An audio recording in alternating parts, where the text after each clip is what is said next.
Hello, everyone. Welcome to episode 202 of the Sonic Movie Show. My name is Ethan, and with me here to talk about Sonic Movie 2 once again is Devin. Hachi Matcha. Oh, yeah, Hachi I knew it was Machi. going to be that. Sorry. I knew it was Hachi going to be Machi. that. Or what's the other one?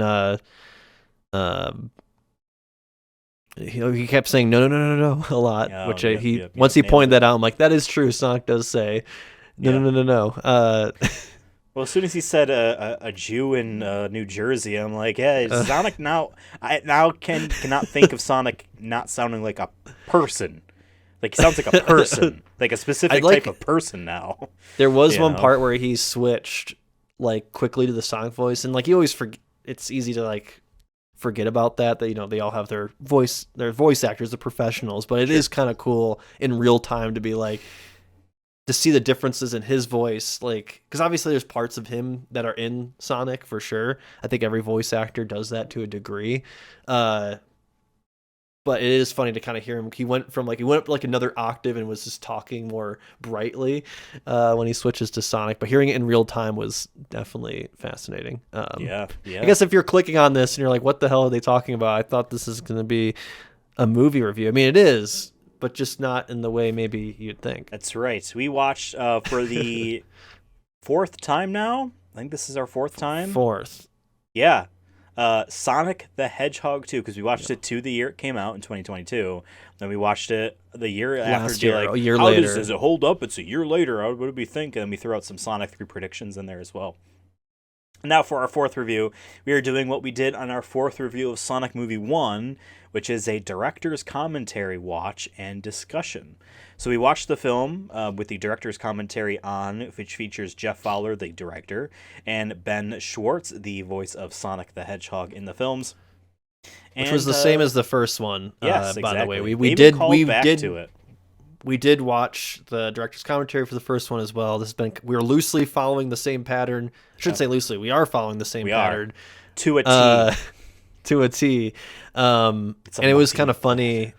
It was funny for them to reference that, be like, "Hey, if you listen to the four people who listen to the director's commentary, there's two of us right here." Yeah, there's two of us right here who did it.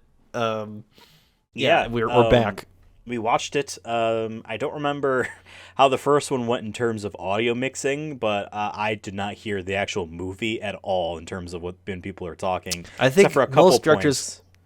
I think directors' commentaries are typically like that. I've watched sense a decent amount because of you them, want to be able but to hear the director's commentary. Like, you want to actually be able to hear it. So I get it. But so don't have too much insight on maybe actors' performances in the film for this watch along as much as we do. This is a director's commentary, I guess, kind of.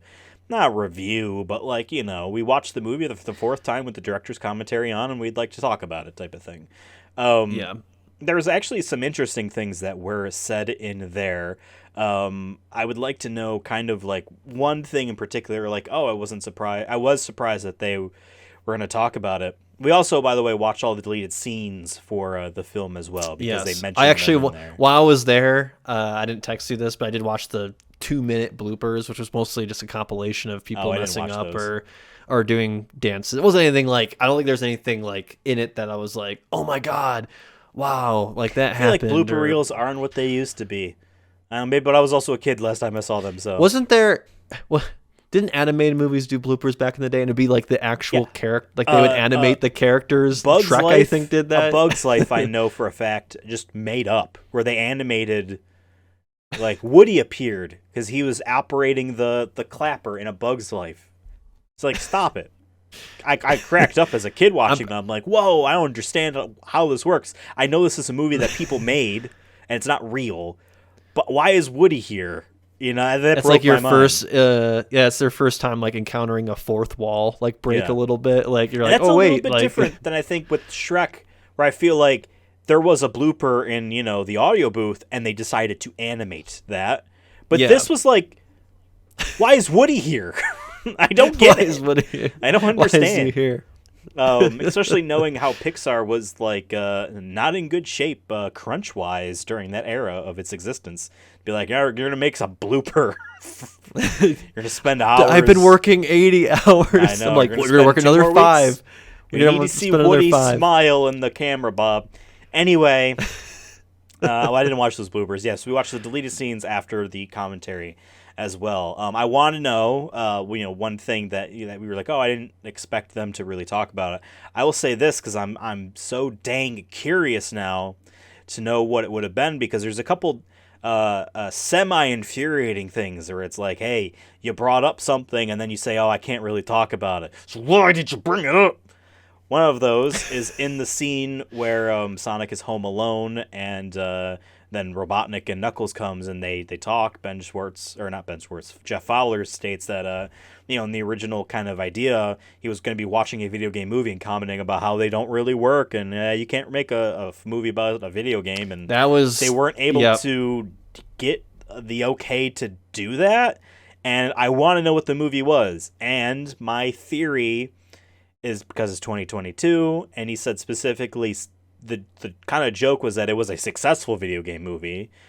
There was a chance it could have been like old Tomb Raider or something like that, but I think in earnest I have a feeling it was Detective Pikachu or Warcraft, and I think it was mostly probably Detective Pikachu. Because that would have been a recent one kids would have watched, and that would have been something that they would have been like, oh, he's watching a movie I liked. Yeah, I think that's what I thought of too. Either that, or maybe they wouldn't have shown the TV and he would just have said something as kind of a, like, in a way that'd be kind of like talking your shit a little bit, that like, hey, everyone thought Sonic movie was going to be bad and it would wind up being a commercial success, I think it's always risky though, especially in a genre, video game movies. And we've watched a whole... Yeah, and I guess the success rate, even if you do a decent first movie, sometime like Tomb Raider was, even the first one was like, all right, it had its moments, we liked it, and then the second one we're like, damn, they just somehow got worse. They didn't build off of things. So I see, in a way, I guess like a studio might be like a little bit like, okay, hold on now, like we gotta maybe on the third one we could make that joke, But in a way, I kind of wish they did it, because I would have definitely laughed. And for the sake of this show, we watch video game movies, so like it would have been great for us. But there's always to a acknowledge chance in the future. that. What's one thing you were surprised that they actually talked about? I guess surprised was the amount of like what I think it was mentioned that Ben Schwartz did. I mean, I guess I've always kind of knew this, but like hearing them talk about more in detail of like how many takes there is for certain scenes, and how some of that stuff was almost ad-libbed, where they're like, I forgot the acronym they used. TBW. But basically it was like, it was, to be written, like, hey, when we get in the studio, we'll worry about it, or we don't know really what the scene's going to look like yet. And so it's kind of interesting to, hear about that. Like, I did 1,000 takes of just this scene. Maybe it wasn't 1,000, but it felt like 1,000, right? Like, I think a lot of times, at least for me, even professional voice actors, for me, I always think like they get in the booth and maybe they work on it for a week, maybe 2 weeks, and they're done. Unless you're like doing like a full length like TV series or something like that. Maybe on like HBO Max. I'm thinking of like Harley Quinn. There, for example, where there's 20 episodes over the course of a season, and there's a lot of speaking lines, and maybe a lot of it's comedic, so you're trying to like, you got to maybe do a couple takes on that. But even like, I don't know, I just, for a movie, right, I'm thinking maybe it's because we've watched also some Vin Diesel stuff where, like, granted, some of his stuff isn't like the most crazy thing, like he has very simple lines, or he's playing a monster, an iron giant perhaps. So, like, I guess that's where my frame of reference is. So when they were talking about that being like, wow, like, yeah, that's true. Like, maybe you didn't know how this scene was going to go. And, like, you'll have to do a couple different ad libs. And he said they tried different things. And how Ben Schwartz said, like, oh, I'm glad you used this take. Or, oh, you wound up using this one. I forgot which one you used for this because I did so many lines for this particular scene. I think there was one where he gets to the labyrinth and he's like, I feel like I said 500 different things, and I think you picked the right one. So I think that was more of a surprise to me, like just hearing more, because I feel like in the first director's commentary, they didn't really talk about that kind of process behind making the movie. I think it was more of just like how wonderful that we got to do this type of thing. When this was more in depth of like, which is what I like to hear in director's commentary. So I think I'll say from the get-go, this Oh director's yeah. commentary I liked a lot more than the first one. There were 'Cause we're moments talking where I'm about the like, shut up, stop details. talking about that, and explain what I'm seeing right now, because I want to know. Yeah, I want to hear yeah. how And awesome that's it was to why make this once in set a or while I'll whatever. throw a director's commentary on when I'm working from home, just of one of my favorite movies. Just be like, yeah, I want to see want to hear something about this scene, or like, oh, this was a great scene. Like, where'd you get the idea from it? All those kind of things. Because you never know. Sometimes it's like, yeah, we copied this movie and it worked great, so we did this, or like, hey, we won this scene, and that's always a fun, like, at least for me, I'm always like, that's really cool that this scene almost didn't make in the movie, or it rained. They mentioned how it rained during Oh the yeah, first scene with Knuckles and Sonic, and yeah, they upped the ante a little bit with the rain, but they said it just rained naturally and it wound up working great for the scene. I'm like, that's the kind of stuff I like to hear. yeah, That's where I think the movie magic comes from for me as a movie fan, where it's just like sometimes you gotta just like make things rather than like worry about getting it so perfect, that sometimes things just happen and it makes that magic happen. yeah. Yeah, and like knowing like how much like those little details for sure. But yeah, I think the 1,000 takes that Ben Schwartz kept mentioning was, I guess, makes me appreciate him even more. Not that I didn't appreciate him before, but just being like, okay, he's not just like going in for a week. This is probably the course of multiple times, maybe coming back even and reshooting some lines, or re-recording some lines, and being like, hey, we actually went this direction for this scene, and also talking about how he worked with the other voice actors, because most of the time it sounded like they weren't in the same room. They didn't do a table read either, which I thought was COVID. interesting because of Yeah. COVID. So that's got to be tough as Yeah, well, I yeah. guess. Going off of what you said about so many different takes and so many ideas that are dropped and different ideas on doing scenes and pacing and this and that. I think we live in a current movie landscape that is mainly dominated by Marvel movies, right? Yeah. And we could harp on media literacy and this and that, and people need to watch whatever you want. But one thing I always found strange when people like super MCU fans talk about these things is they'll be like, oh, this was planned and this and that, and they'll be talking several movies in advance, whatever the current movie is, like, oh, blah blah blah, like they planned this back then and this and that, and like I feel like a lot of people don't know too much about how movies are made, in the sense that no, you don't just write one script and then that gets filmed and then that's it. You know what I mean? Like it isn't like there's so many things that are dropped or edited out, or they mentioned a joke about the snack plate. You smell like a snack plate thing, like how that was actually a callback joke, but because the beginning, the thing it was calling back to is no longer in the thing, it just is now a standalone joke. And I actually found that a weak joke personally when watching that movie for the first time. I'm like, I don't understand, why did he say that? Personally, but so like to see people that are like, oh yeah, this all these movies are so planned out and this and this and that, and like they're excited about all this future MCU stuff because of stuff in the back, like don't really understand that like a lot of it was happenstance and things just work out the way they work out, and sometimes a scene doesn't mean anything. It doesn't lead to anything. He talked about in that director's commentary, before Knuckles pops through the ring, there are these like humanoid Guardians of the Galaxy alien, Yeah, Marauder that's how we ripoff always guys. described it. Yeah, Yeah. that come in first, and like Ben asks like, "Oh, who are they?" or something to that effect, and Jeff's like, I'm paraphrasing here, but basically they're no one. It doesn't matter.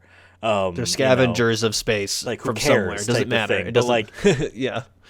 the type of people who like are super ultra fans of MCU stuff, if this type of scene was in one of those types of movies, oh, it's got to be a reference to this and that, and maybe it was, What comic book it is from? exactly, from one, but then that must have mean something, and like no, it doesn't. This ended up being some weird rant about anti-MCU people. I'm sorry. We've stated our opinions on Marvel movies on previous episodes of the show, and I don't want to seem like I'm punching down. Like what you like, whatever. But I watching this director's commentary made me kind of realize that like, oh yeah, like I don't know everything that goes on in making a movie, and every this is They talk about how this and the first Sonic movie is like Jeff Fowler's first two real movies. So like, even though Ben talks him up, gasses him up, like says, "Oh, he's super great," like he doesn't know. We talked about like filming the fishing scene there. How would we do this? Well, there are people that do know. They know we Yeah. would need to do this in order to make this happen. So this, like, they've had people that plan it out. You know what I mean? So if I know, not everything, and I feel like I barely know anything, there are people that telegraph even less of knowledge that I feel like, because of the way streaming is, I don't even think know that director's commentaries are even a thing anymore. You could have told me, Devin, because I know we did Hmm. Sonic 1's director's commentary. Let's say before that, you could have told me that, like, oh yeah, they movies just don't do them anymore, and I would believe you, because Yeah. streaming doesn't have any extras, you know? Right. I mean, that's I think that's like the bonus, right, of even buying like basic Blu-rays or even 4K. Like, even if it doesn't have the huge special features, like, I don't know. As a kid, I used to watch all the time the Lord of the Rings, like, bonus. My dad had like the big collector's DVD set, which looked like an actual like old Yeah, tattered yep. book or We whatever, have them too. and the extended editions. I technically, and like I used to just watch more of the like the behind the scenes, which would be like an hour and a half long documentary going in depth into like certain battles or like costumes. They'd jump around, but it was like actually well made, and they hire a different company to shoot this documentary. And I always like that stuff of these things. Like that's one of the reasons I've pre-ordered like the Dune Part 2 like on Steelbook 4K, because I'm like, I want the special features. I want to be able to Yeah. like watch that big hour and a half long in depth, like what's the thought process behind the stuff? What stuff did you make up on the spot? And that's to me, when I was younger, that's when I Yeah. realized I really like ideas of like how movies are made, because like there's so much stuff that sometimes even the best, the people you think are the best in the business, and who are the best in the business, I should say, uh, even they sometimes, don't know things. And like, yeah, we have a great cinematographer, or we have a great lighting We have so and specialist. so, and she's worked in the industry for 30 years, and like she Yeah. knows how to do this and that. By the way, also, I mean, like, yeah, like some films are going to have better extras than others, right? They are going to Right. Of actually course. film behind the scenes, and you talk about Lord of the Rings, Two Towers, hour and a half, behind the scenes video is just every actor repeatedly saying that Vito Mortensen actually broke his toe when he kicked that helmet, and that scream was real. Right. It's just an hour and a half of that. Right. Um, But no, like uh, I like that kind of stuff. And yeah, so like when they're talking about, especially about talking about cut scenes, that's always interesting to me, because I'm glad we watched director's commentary too, because they reference certain deleted scenes, and I'm like, oh, I wonder if they had the ones in there. Jeff was like at the very beginning was saying, most of oh, them the intro seem to was be. completely different, and I watched that deleted scene. And dude, in another universe, I kind of want that one, because I think it would have scared kids, because it was fucking Yeah, trippy as hell. yeah. I'm like, I It was get why they very didn't do it. previs stuff going on, but then they still did the like camera effects in the post of warping his Yeah. face. Yeah, like that would have scared some kids for sure. Like Jim Carrey's face getting, because some of them weren't like a funny contortion; they were like No, they were like inward, like he off-putting. looked like a demon or something like Yeah. that. And I also will probably the say, drug reference might have pushed the envelope a little bit in the. I still think it would have been PG-13. Don't get me wrong, but I think it would have still. I don't know. That's where, for a movie that's about and we do, Jim Carrey has made some jokes in these movies too that, are for adults, but like kids are going to miss that over a visual thing of like, hey, this guy's tripping yeah, on they're not going to shrooms. understand he's tripping out. And so when they see Yeah. bacon get spell out of the sky, they won't understand that it's not real. It's a vision. Yeah. You know what I mean? Yeah. So I think that was a good call for them cutting it, even though in another way, another universe, another world, I would love have gone in completely blank into this movie for this show and being like, yo, that opening scene was bold and wild, and I really appreciate it, because I actually Yeah. really dug the Agent Stone, like on the like he's an actual stone that he's talking to, and then Yeah. it was really really cool to see that scene. And that was an idea from the end of the first movie, where he's the Rockhead, and then it felt like the actual beginning of the movie barely even really referenced it, but maybe again they needed to kind of move on. I actually kind of, when you said like, oh, it would scare kids, do kids movies? God, I'm gonna use the word coddled, and I'm gonna sound like some Joe Rogan, type of person here. But like, Yeah, I feel I got like kids movies, there isn't like a Fern Gully, a modern Fern Gully, a modern what's the movie I saw as a kid where all these animals crossed the road and the hedgehog got ran over? There aren't movies that are like fucked up that are know. supposed to be kids movies. There is a movie where like the villain is like oil, and it just destroys the environment, and all these animals die.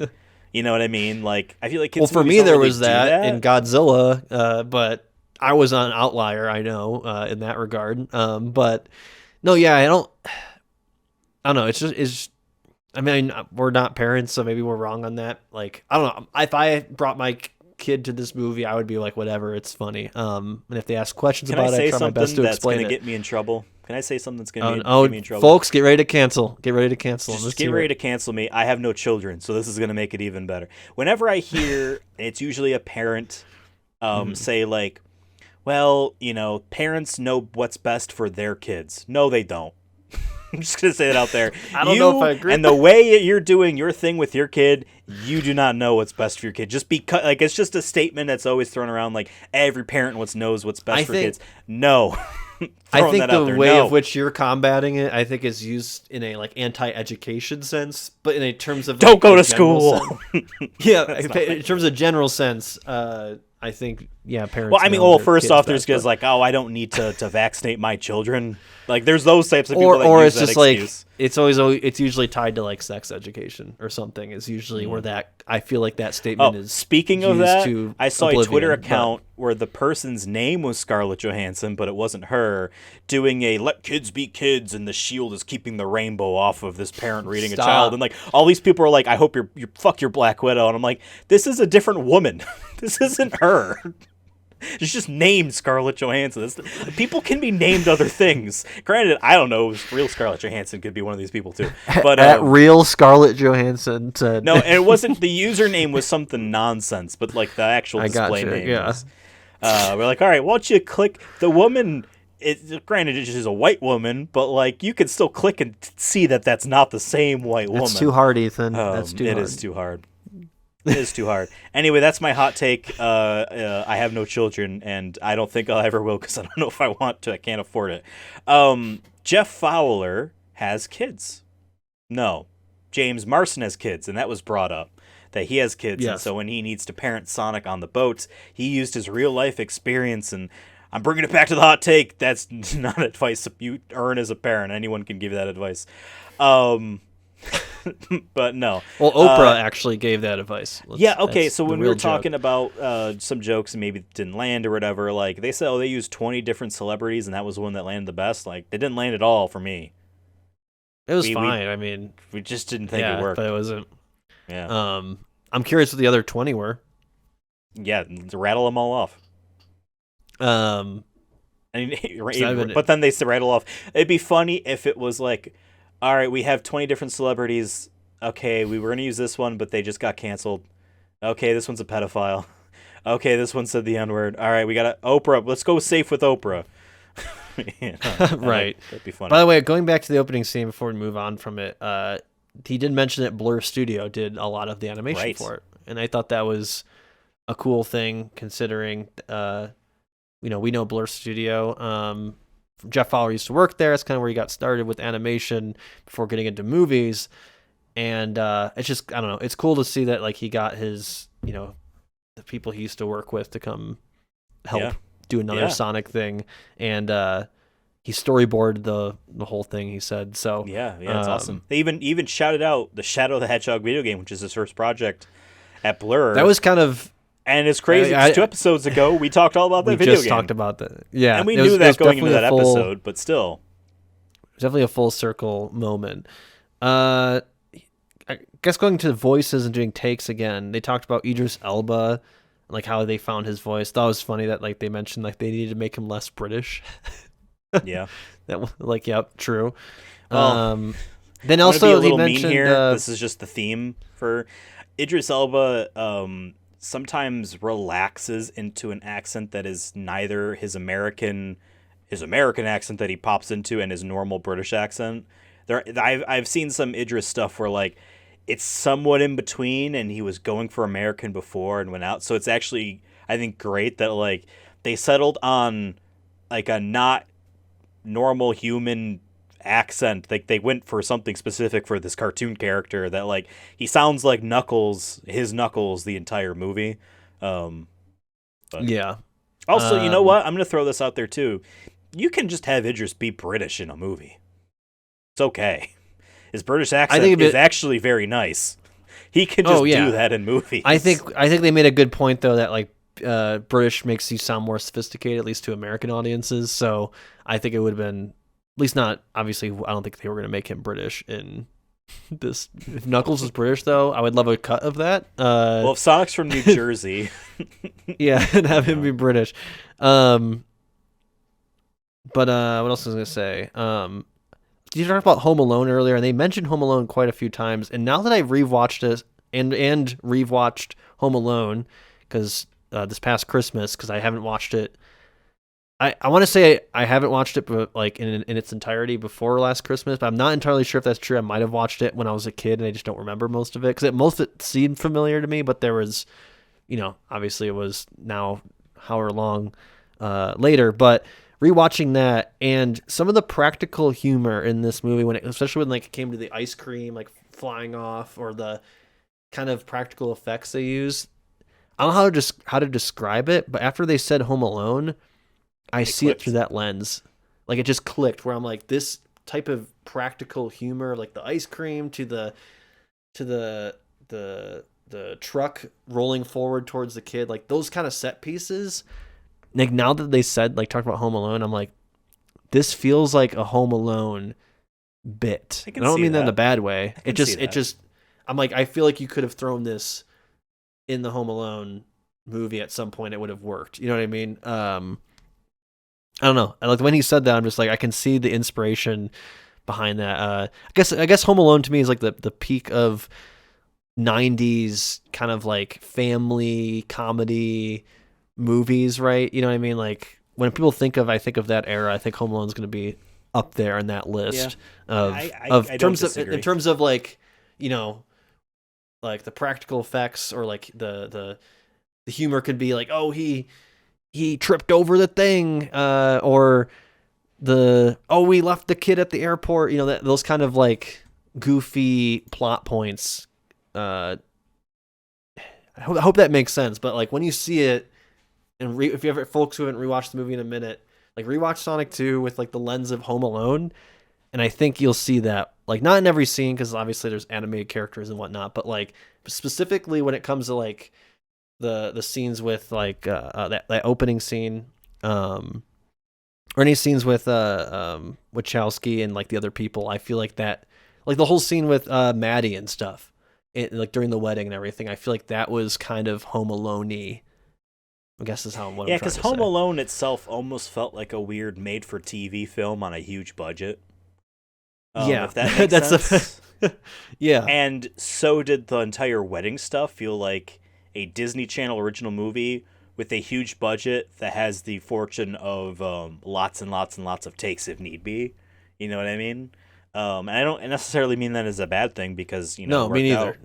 For this film, it works. I think it's going to hold up longer too. I mean, like that scene, they did talk about the wedding scene. How I think Ben Schwartz asked, like, "Oh, how'd you shoot this?" And like, "Oh, it's actually the props are real, but then there's a green screen for the actors." And I'm like, I didn't even notice that. Like, I thought that was all like on site, like all the actors were there. It looked great. So like the fact that it holds up like that.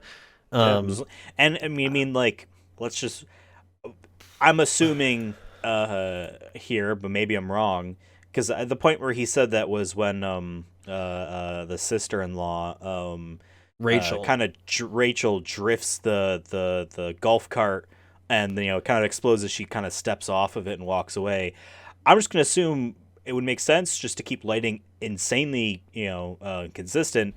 They put the green screen on that stage and have her walk physically there, and it's just we've green screened the background away. Maybe that's what they did. Yeah, maybe because like there are a couple moments Well, there's only one moment that I really noticed where, like, okay, you have a real human um, in a lot of CG stuff going around, and they're not lit appropriately. And this one part I'm talking about is Robotnik, is Jim Carrey, in his flying egg thing during the snowboard stuff. Towards the end there, when you can kind of see him more, he is too red. He needs to be a color graded blue more, like the cool tones around him. He doesn't look like he's actually there. There's a couple parts like that with some of the CG stuff. If you were to stop and pause, not that I did, Yeah. but or pay for too much attention, but like when you're talking about there for that there, like we green screened it, like I couldn't ever tell, and I have a feeling it's because they green screened it on the same stage. Maybe the next day, or maybe after they clean up the thing and the sun's still in the same-ish spot. Or they did it there first before they did the. Oh, actually, that destroyed probably it. makes more sense. Yeah. Makes more sense. Yeah. That's always the stuff for does me. hold Like up. my the Hawaii dream stuff is all to, looks good. My dream is to be on a movie set just one day, just like to sit for like the whole day. And I want to be on like one of those days where like, okay, we got to destroy the set. That's got to be like one of the fun, but also most stressful days because like we get one shot Right. to blow up the building or throw a dude through the wall of this set. Like, you know what I mean? Like I want to be able to sit, like I want to watch that like in real time, like how that works. Like for movies like John Wick and stuff, like they're like, okay, we're going to destroy this set that we, put a lot of effort in and like how we're going to do it. I mean, even the house that they have for Maddie and Tom, like their house that has been destroyed now 2 times. Like, I just want to know like how that works and whatnot. I want to see it in action. Yeah. I mean, there's a bunch of little notes here. I mean, people can watch the director's commentary and get some of these nuggets. Like for example, the first dog that retired or whatever. I thought that was cute. We talked about that where we asked ourselves, is this the same dog in this third movie still gonna be? And I think we were like, oh, maybe it's possible. The way he jokes about her being retired and like, oh, she got a lot of money and this and that. I don't think he means that the dog's dead, but the way he said that, you could almost kind of infer like, yeah, she's dead now. But yeah, it is a different dog. Speaking of that, also, I did like they joked about. I'm sorry to cut you off. They joked about Rachel's daughter being CG in such a way where there was no correction. I second guessed him. Like, I guess no, that's a real person. No. That's a real child. No, Ben Schwartz did some trolling throughout this. My favorite joke he kept doing was anytime it showed like a scene where a character could die, he's like, and then they died, and then credits roll. Like the first one was when Knuckles, he's like, and then Knuckles stays in the car, and he crashes, and then the credits roll. He did one when like Sonic drowns basically in the ocean. I thought that was my favorite time he used that. They confirmed that they tried to do the timer's almost up danger music when you're underwater in Sonic, and it just didn't fit the tone, which is fair. I think it would have been. Considering it was if he wasn't trying to, if it was, let's say, when he first got to Labyrinth Zone and while on his way had to like go underwater, fell in a pit of water or something, yeah. But even then, like they've already established that it's scary as fuck for him. So like to like do like funky music, you know what I mean? It would have been, yeah. It would have been okay. They also confirmed that it is based off Labyrinth Zone. I mean, we could tell, but like, they confirmed it. We knew. And they said that, I don't know, but I guess in the background sprites for Labyrinth Zone, there's an owl motif somewhere, and that's where Longclaw came from, which is crazy. Labyrinth Zone, my favorite zone from Sonic 1. I said that on our 50th episode of this podcast. It was visually definitely up there. Speaking of, you mentioned snow earlier, or the mountains. I like that they said they did bring actual like snow to Hawaii. I thought that was cool. Also, I have this written next to my notes, and I don't want to miss it. What's his name? Lee. I always forget. I always want to pronounce his name. Majub. Yeah, Majub. Agent Stone, who we love. We're a big fan of Agent Stone. We've said that we hope Agent Stone actually gets more in Sonic 3, especially at the time when we weren't sure if Robotnik was... Jim Carrey wasn't going to maybe be in it. They were like, oh, well, let's make him kind of the main mover of evil. No, but Lee does all his own stunts, and I'm like, that's awesome. I always Yeah. appreciate when a guy does his own stunts, and they showed I watched in the bloopers. Actually, they showed him on the wire fitting when he gets pulled up to go to Oh, the, really? and he's just like waving as he's getting like pulled. I don't know. I wouldn't be able to do that shit because I have a huge fear of heights. So, so I appreciate they Yeah. did that. But I will say this: in- I knowing nothing about Hollywood, really, I feel like that's the type of thing that helps you get hired again for other. Like, hey, look at how enthusiastic he is about. He gives 110%. Look, he's up but there. you also can make the argument that like, well, then you risk your main guy getting hurt, or like, he puts himself in. I think more people like Tom Cruise, for does it. example. I think he's more of an outlier. I think a lot of people see these big actors as assets. To not be like, yeah, sorry, I'm just gonna use Jim Carrey as an example, but like, sorry, Jim, like we really need you to be in the next one, so we'll have this other guy who's probably underpaid. We don't want you to break do your this leg. You're in stunt. a lot of scenes we haven't filmed yet. Yeah, And, right. I'm seeing Monkey Man tonight with Dev Patel, who's one of my favorite Interesting. actors.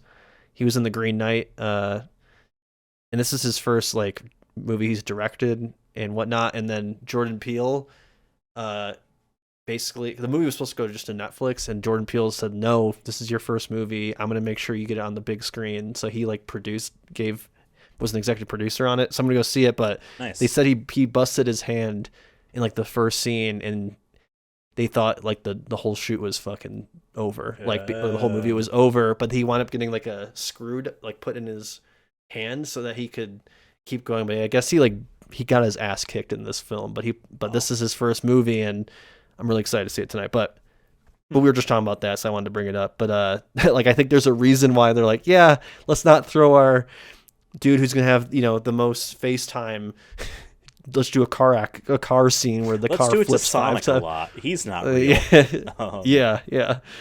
In the deleted scene, by the way, because Jeff mentions it Jeff Fowler mentions it in the commentary of him being on the TV, because I think Ben Schwartz like, oh, are you gonna be like one of those directors who tries to we put saw himself in a scene?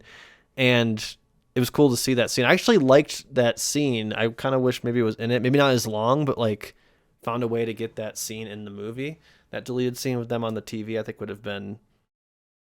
Here's cool my thing because- about that scene, because that's the scene for those that didn't watch it, where it's the morning after Sonic has did his stuff in Seattle, where he stopped those bank robbers or whatever, and he didn't get enough sleep, so he's tired. Oh, his pancakes, and he's too sleepy, but they know, and they're gonna talk to him, and he keeps interrupting them and distracting them, or attempting to distract them to avoid the thing. And I don't like that.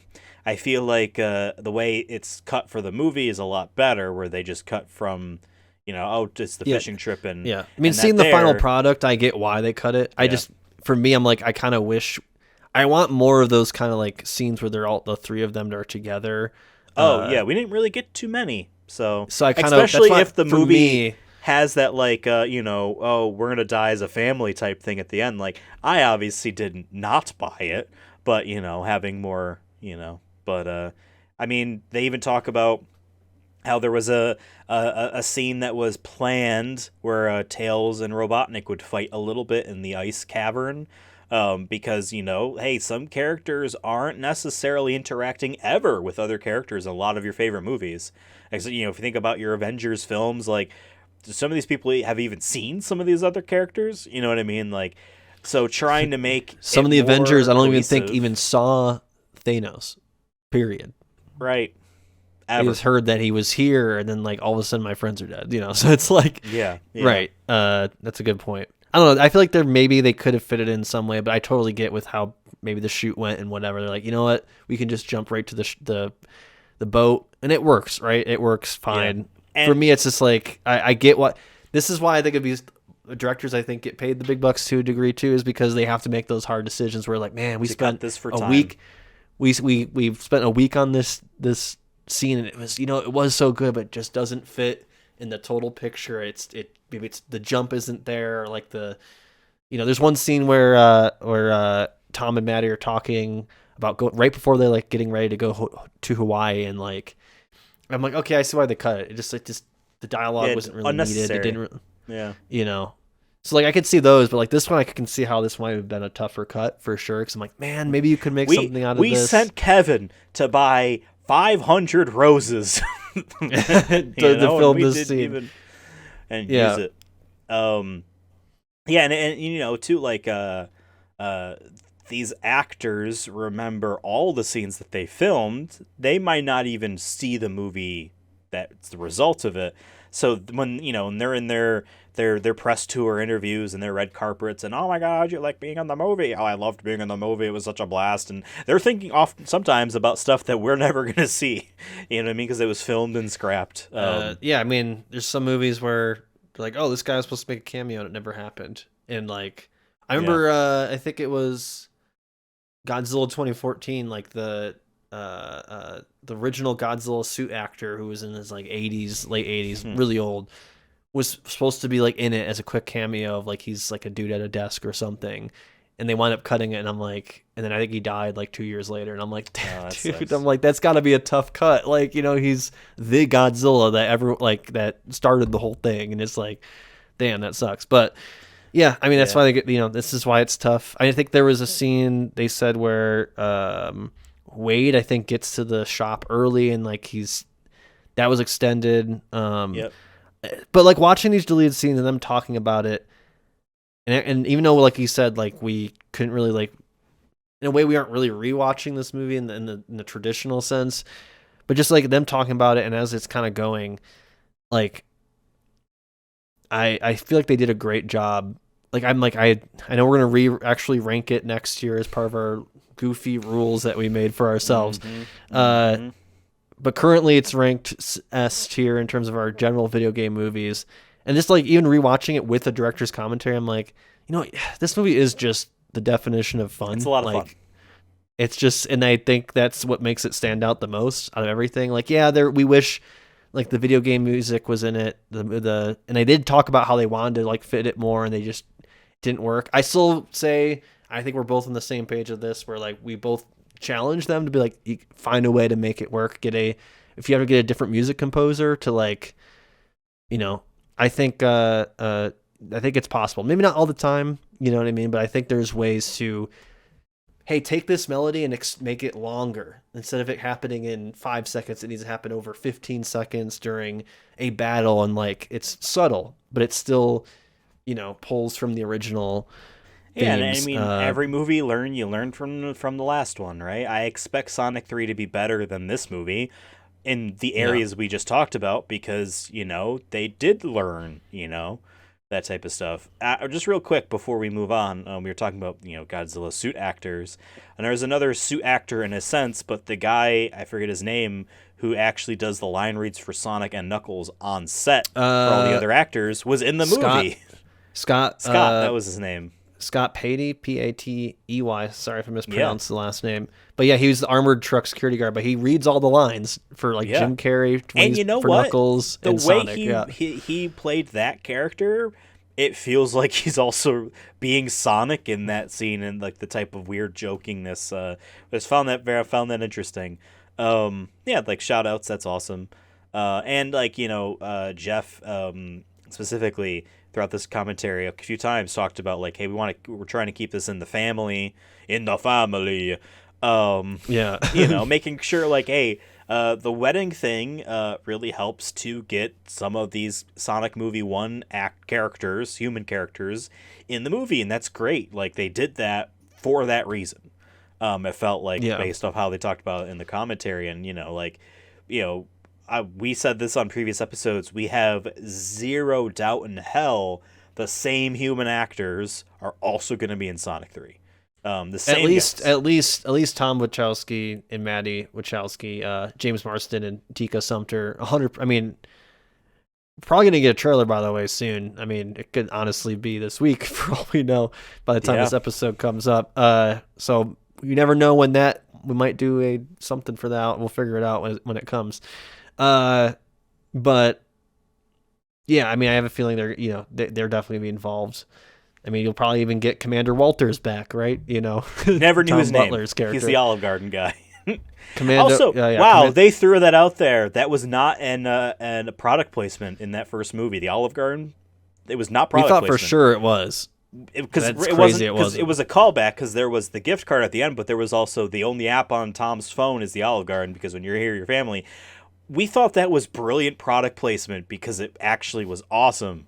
Instead, this movie had normal product placement, like a Toyota that was in the movie towards the end, or something like a Chevy, and then the quickly Oreos. It quickly cut to it. God, there's such a bad one in Godzilla versus the latest Godzilla versus Kong one. Sorry, tangent about Godzilla again. There's such a clear here's Volkswagen. Oh yeah. Like yeah, it I'm like on it. I saw that clip before reading the tweet. And the tweet was basically like, out of context, this looks like a car commercial. And I saw that thinking it was a car commercial. No, but then it's in the movie. Yeah.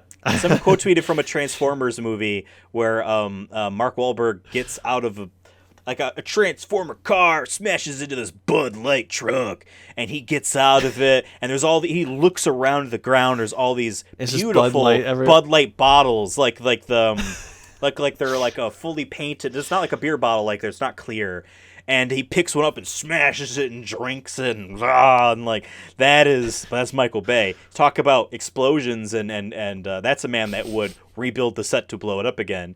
He grotesquely blew up the actor T.J. Miller in such a horrific way in one of those movies because he hated that actor's guts, and that actor ended up becoming like a creepy, rapey dude. So it's good. Michael Bay is a real one. Remember, people used to hate Michael Bay. Fuck it. I think it's great. One of those. I think it was one People of those. People really like all this stuff. Like, yeah, I do now. They can exist. He didn't get the credit he deserved at the time, and then now people are like, you know what? Considering where we are with MCU and stuff, he wasn't. He's someone that cares. His fine. Explosions are real. Yeah, he wasn't. His explosions are real.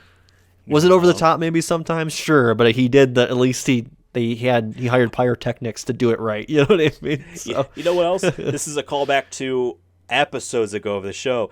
We also had this Michael Bay is actually not bad actually type of conversation we're having right now about him.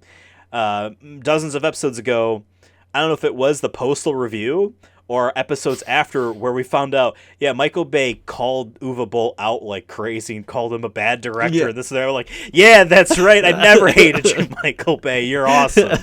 Right. I forgot about that little tidbit that there's some beef there. Yeah.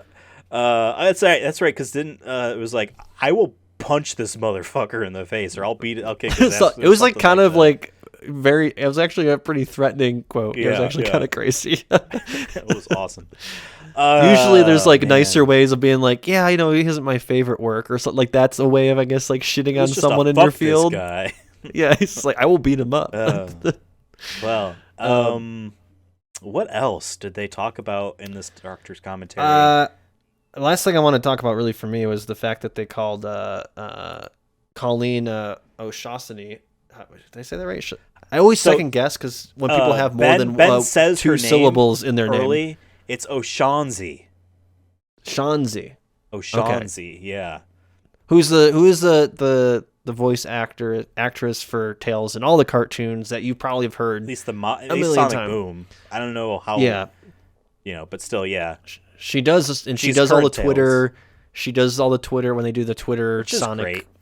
Yeah, she's great, and I like that he FaceTimed her, called her in, like it's a podcast. Like, let me call Colleen real quick and ask what Tails' favorite snack is. These two dudes, were they getting any money for making this? I wonder if that's a good question. I know directors probably have some, because I would do it for fun, even if I was Ben Schwartz or Jeff Fowler. But do they get money for that? Like, there might be a contractual obligation maybe when you sign up for a movie that, like, if you're the lead and then you're the director, that you got to do for our bonus features. But does Paramount give a shit about bonus features? I don't know. That's a good question. If anyone knows, I guess we always could Google it, right? I want to know if, Like where did the director's commentary come from? Did it start as just like I want to do this for fun? Did it turn into a bonus features thing? Oh, that's I'm very an curious. entire like rabbit hole to dive down to. We don't have time for that. Sure. But No, we I'm don't. gonna But if Google, anyone knows, do people get paid for recording like I wonder if it's just part of the commentaries? like you know when they have to go to the red carpet, right, for the Oh yeah, reveal. that press tour. They're getting paid for the press tour. So I'm wondering if that's part of the press tour. It's just like you don't get it until late. Like you know what I mean? It's like this is part of the product, the end product. That's what I'm. All right, so this is on Blu-ray.com. Blu-ray has a dash in between. This is a forum, Blu-ray.com. This is honestly the people that would know director's commentary because they're buying Blu-rays. This is the second post on this tweet or on this thread, which is titled "How much are people paid for commentary tracks?" This second guy says this is last year in August.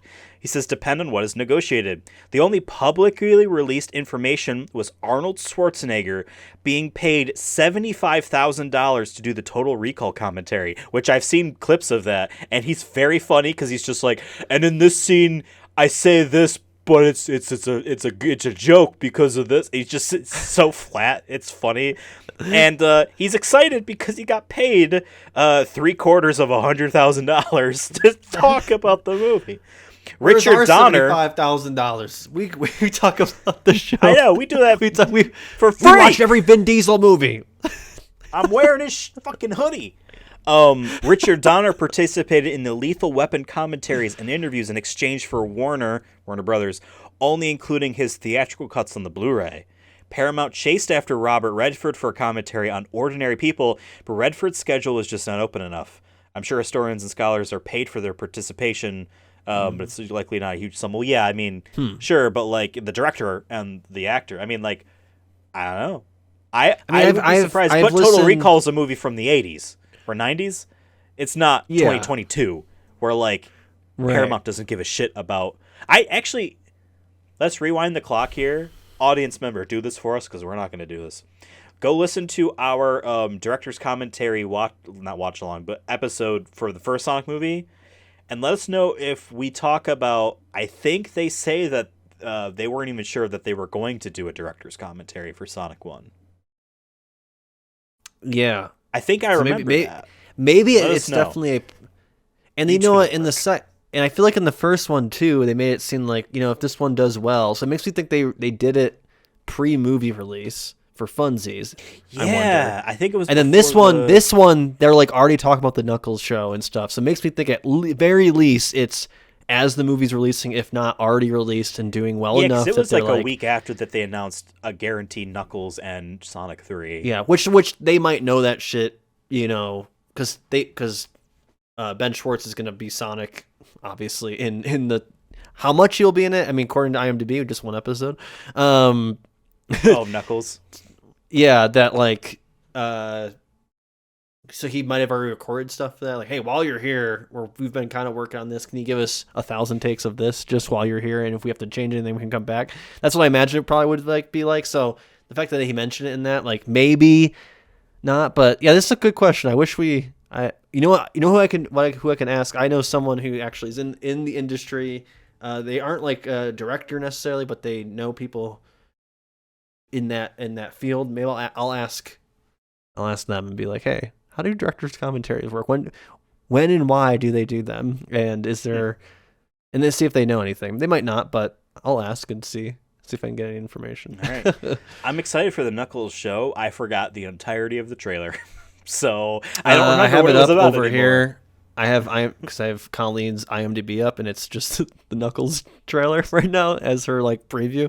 But actually, I wanted to bring up Knuckles. It's coming out in less than 3 weeks, really. As of us recording this, and watching this commentary, you know, they like you mentioned at the very beginning of this episode, that you know this is his second movie, and obviously he's not going to do he's not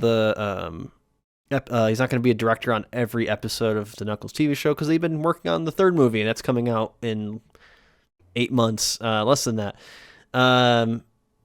So I guess my question is, where my brain's kind of going with this is, well, I guess how much will we see of, he's only done 2 movies, so it's kind of hard to see, like, is there like a style he has? Like I talked about Home Alone, maybe he's a Home Alone-y kind of guy when it comes to his like comedy and to his pacing. I wonder how much of that will lead to the Knuckles show. Like how, and obviously it's a TV show, so the pacing's gonna be a little bit different because it's 26 minutes, 30 minutes an episode, whatever. Yeah. And obviously he's not touching every single one, but like he's the one who's kind of made this world. I'm just curious, like how much of that will be cohesive. Obviously Yeah. you want it to be, but not every time. Sometimes you get, because you get to these big franchises, and we're actually going to have this acclaimed writer who's done this actually direct this. And you're this talking Jeff Fowler, series. right? Yeah, specifically. I would say even based off what the commentary track kind of said too. One identity is CG because that's 15 years experience as Blur, but also like, there are just cool, fantastical, sci-fi-ical. I made that word up. That's a real word now. Elements that really can only be done with CG, and like these are the types of films and now shows, or it's not a show, it's an event. Remember, don't call it a show, it's an event. Whatever. 24 event series. I can see that stuff, but yeah, I mean, like, how many of these episodes is he directed? It should say on IMDb. I had it up earlier. I want to say it was 4 out of. Really? Maybe it was more. Hold up, or less. Let me double check. It'd be great if Knuckles would pop up. Being likely the first and the last. Like, and also to be fair, IMDb could be inaccurate. Jeff Fowler says, sorry, it says unknown, but it was what, 6? I guess we'll find out. Is there gonna be 6 episodes? If I remember correctly. So. Well, then in that case, I'll tell you it's 1 because it says Carol Banker directs 2, Brandon Trost directs 1, then Jed Wright directs 1, so that leaves you with 1 episode left. So I'm probably that. Probably the first one. But it also says Jorma Tacone directs unknown episodes. It might be a joint direction effort too. That's sometimes happens in TV shows. You have 2 directors. Yeah, and like for a lot of the time, now granted, this is a little bit different than, let's say, a season of Law and Order or whatever, or I don't know, Psych was a show I watched a lot in high school. One of those shows, I got hired to kind of direct an episode of TV, but like all the actors already know their characters. All of the prop people, they're gonna say, okay, this character wears this outfit when they're in their office. This character wears this. These are their outfits. Is this that? You're, as that TV director, you're kind of just like coasting along. On what other people's knowledge on the stuff. You're not having to be like, no, we're gonna do this. Like, there's a lot of that stuff, but this is different than that type of stuff. I mean, this kind of started, I think, in earnest. These types of a streaming show being just 6 to 8 episodes and being based on something kind of started with that Disney Plus Star Wars and Marvel stuff, where it's like, this is just 6 episodes of The Mandalorian and this is this and that. So it really honestly might feel more like filming a movie, in the sense of, like, even though it is a show and they are different directors, it's a lot of reused stuff that they need to film than here. It's like the direct to home videos or the holiday specials of like the 2000s, right? Where you now it's 6 hours of television.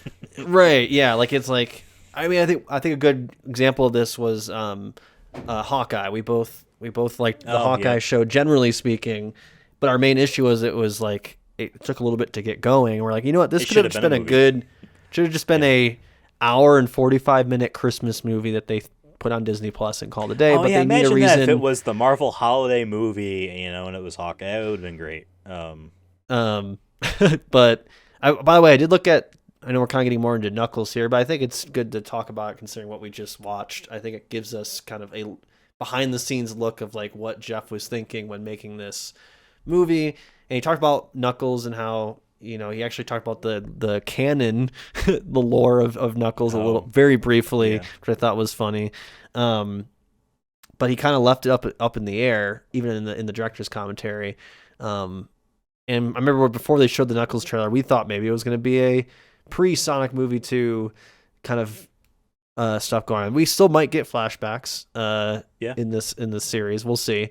But by the way, I did look at the writers because I think that's also very important in TV, even more so I think to a degree than movies, because I think writers have to, like you talk about, you got to make 6 hours of content or a film, 6 hours Right. of a story. I think in a way that's sometimes harder because we're like, okay, I know how the story ends and how it begins. How am I going to get, how are we going to get there? So I think writers, especially on TV, might even have a tougher job than a 2 hour movie. Sometimes I think it's tougher for a movie sometimes where maybe you have a great story and you're like, man, I have to condense this. We have to cut this down. But for sometimes maybe it's the other way around. We're like, we got to make this longer. This needs to be a full, 10 episodes. It's 10 hours. Sometimes it's like an HBO series is like 10 hours usually. I did look at the writers. There's 3 of them spread out a couple different episodes. John Whittington, who's known for Lego Batman movie writer, Okay. DC League of Super Pets 2022 writer, but also Sonic the Hedgehog 2 writer.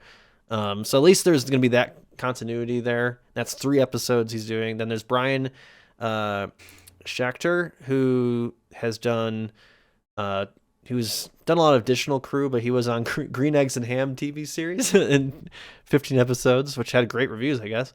But yeah, 22 Jump Street, writing assistant. So this is actually kind of maybe was more of a bigger thing for him with Knuckles, 2 episodes. Then there's James Madejski, Madejski,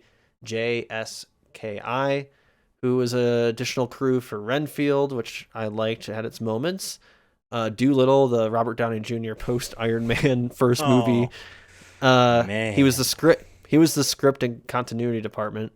But yeah, he'll be directing an episode of this as well. And he doesn't have a huge list on IMDb, but as we've said before, that doesn't mean anything. If anything, maybe that sometimes brings new blood, new ideas into the fold. When we're talking about the Sonic movie from our like 5th episode probably of this show, we talked about how we're like, hey, this is Jeff Fowler's first thing. You never know how that can go, and he has a history of working on these animated movies, and we saw that. I think I'm glad we did watch those movies. I know some of them were like, ugh, we gotta watch this, but like it did. I don't even think some of those movies are bad, but like those, like the animation style, like we could kind of see that come into what Sonic would be. But yeah, I'm very curious what we'll get with Knuckles. But after watching this, I'm actually more hyped for Knuckles. I think we're gonna be watching Arc for Vin Diesel there. We're kind of like about it, to be honest, but yeah. but Knuckles, like the first 2 Sonic movies are very good, and they're actually like fun. Even if you take away the Sonic stuff, they're just fun. Like they have good casts and fun moments. It's a good family movie. We've said this how many times that these movies are good, like family movies. For a video game movie about Sonic the Hedgehog, I think it needed to be that, and they've always done that well. That's definitely the strong point of these 2 movies, and I hope that continues with Knuckles. I want to be giggling a little bit while watching it. I don't need to be like slapping my knee, be like, "Holy shit, that was earth shaking," but like most comedy movies aren't even that anyways, but I hope the action's decent, and maybe we get a little bit of taste of what Sonic movie 3 is going to be about. That's what I'm really hoping to see, is that this will be a little tease for us to actually see how much we get of that. I doubt we'll have a last minute Knuckles prediction thing in any episode before it comes out. Why don't we make did one a couple episodes I know we ago, did one, but let's end this episode with just a prediction. I'm gonna throw you on the spot. I'll give mine first. But something crazy wild that is possible, not completely crazy and possible, but is possible that you think might happen in the Knuckles show. You talked about like flashbacks and whatnot. I think it is possible, but maybe unlikely, that in one of these flashbacks that could potentially happen, we didn't know that for a fact, we imagine it's like Knuckles and his dad, or Knuckles and the tribe, and they're talking about stuff. They are going to mention some sort of, or they maybe visually show on like a cave painting or some sort of that type of thing, totem maybe even because of the way their tribe is kind of get up in that some sort of ancient evil like thing that will be a villain monster in a future movie, maybe Sonic 3 or not. Maybe it's a perfect chaos from Sonic Adventure, the I was water going to thing. say, yeah, it was going to be Something I like feel like that they could that get they'll away with show that. that's like, hey, this is a here for maybe. Maybe it isn't Sonic 3, in which then it would be a setup in a sense, but that's a crazy thing that I could see not happening at all, and it could just be whatever the trailers actually were showing, and that's it in its entirety. Or maybe they're trying to set up stuff. What's one crazy thing that you think is possible but maybe unlikely would be in the Knuckles show? I was just talking about earlier how like I think we can get the Sonic trailer any day now. I think they're gonna at least wait a week maybe. Now I think about it for post this show. Let this show be digested by the big fans, and then and then you can use the trailer as a way to be like, hey, by the way, there's a Knuckles show if you haven't seen it yet. Um, I feel like maybe the Knuckles show they'll reveal Shadow in some capacity and who the voice actor is going to be. I think that'd be a kind of a fun way to be like, hey, the real fans will get to find out first if you binge it. Which I'm worried is like if that happens, we're gonna get fucking spoiled on it because Twitter will just say like, oh my god, Hayden Christensen or Timothy Chalamet is Shadow. You know what I mean? Like it'll be like it's confirmed or something in episode 8 of the Knuckles show or whatever. No, episode 6. Well, like, we just I hope gotta not. watch it as quick as possible. Hey, I've been good on avoiding spoilers in Final Fantasy VII Rebirth because I mute the fuck out of everything. Should I mute maybe on both my account and the Sonic Movie Show Twitter account anything about just mute anything Shadow, related to Sonic the Hedgehog? But that goes against our job, I feel like, to a degrry. Our role as then hey, our Sonic job says we show gotta watch Twitter. the show the day it comes out to completion, I guess. Maybe we'll see. Yeah. But I don't know. I could see that, but I'm not. I could see it, but also, I don't know. I feel like it's probably not gonna, based off how we've seen the first 2 movies, and this is a slight critique of the movies how we've talked about in the past, where it's like they play a little safe. The first movie was a little safe in terms of its setting, and like they didn't want to be too bold. And the second one we thought was going to be more world traveling. There was, but it really was just Hawaii, and then Siberia, and then they did jump to the labyrinth zone, but like it didn't, which still isn't feel real. Like, yeah, but you know what I mean. It's in the middle still was of bigger nowhere. it still was bigger than the first movie by all means, but it just felt still not as grand, which is fine. I don't necessarily need it to be like we need to go to. I don't need Marvel stuff where there's the 6th planet from the sun is actually this, and there's the water people and the chaos. I don't give a shit. I don't want any of that. I'm more just like I wouldn't be opposed to there being like they briefly showed Paris in in the first movie where they jumped through the ring. Like, spend 20 minutes there. I want to see more of that or whatever. In a TV show, I feel like they can do more of that. So I'm curious if we'll get some of that, but. All right. Yeah, I don't know. We'll see. Yeah. We'll see what happens.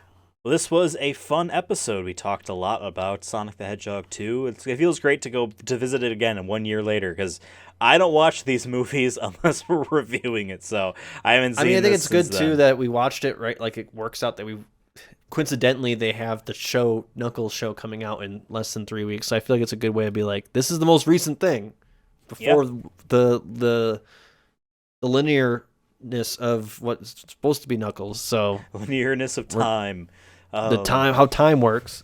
Yeah. So I'm glad we could do this. Next year when we review this movie, I think we are watching it just kind of normally and then ranking it against. But we'll Sonic know 1. what happens in Sonic 3 though. We'll see if that changes anything. Yeah, just like how we watched Sonic 2 by the time that we did this ranking for the first movie. It's very strange plan, but it is a plan. All right? And hey, if you liked this episode, a few episodes ago we watched the first Sonic movie again and did a watch along that you can queue up the YouTube video and leave playing while you watch the movie.